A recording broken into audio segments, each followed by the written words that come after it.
In this demo, we show you how you can use Okera as a single place to define fine-grained access control policies in your data lake and have them consistently enforced at scale regardless of the tool. First, we will show an example using attribute-based access control to restrict access to sensitive information like PII.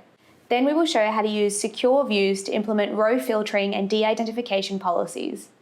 And finally, we will query the same datasets in Tableau and Databricks and see the same policies being enforced regardless of what tool is being used. Here we have a transactions dataset, which clearly has several PII columns, such as credit card number, user ID, and IP address. You can see that these have been classified with PII tags. We are now ready to grant access to this dataset to some analysts with attribute-based access control. Let's open our policy builder as an admin. Here, you can easily choose the dataset you want to grant access to. In this case, we're also going to add a condition restricting access to any columns tagged as PII. Now let's log in as the analyst user. In this case, you only have access to the columns that don't have PII on them. Now let's say the company policy has changed in response to regulations, and user ID is now considered PII that should be restricted to the analyst user. Let's go back to the admin screen, and now we're going to add the PII tag to the user ID column. If we switch back over to the analyst view, you can see that their access to the user ID column has now been dynamically restricted. Now let's look at a row filtering example. For GDPR compliance, you also want to make sure that no European citizens' data is analysed here in the US.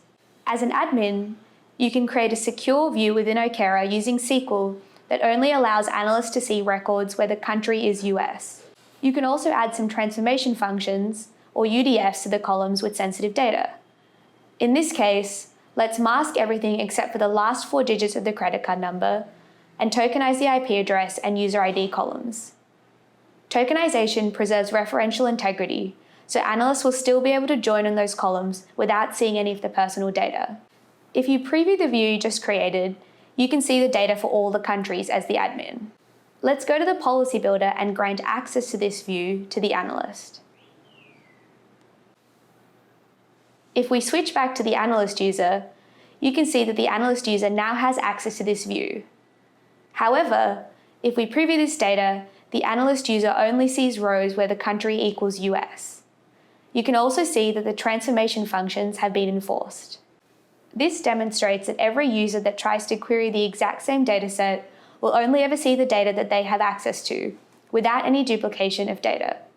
Finally, let's see that data consumers can query this data in any tool of their choice, and the exact same policies will always be applied.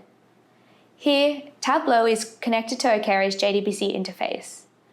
As an analyst, if we query this dataset in Tableau, you will see that all the fine-grained access policies have been applied. Now let's open up a Databricks notebook and query this exact same dataset as the analyst user using Spark. As you can see, all the same policies have been applied.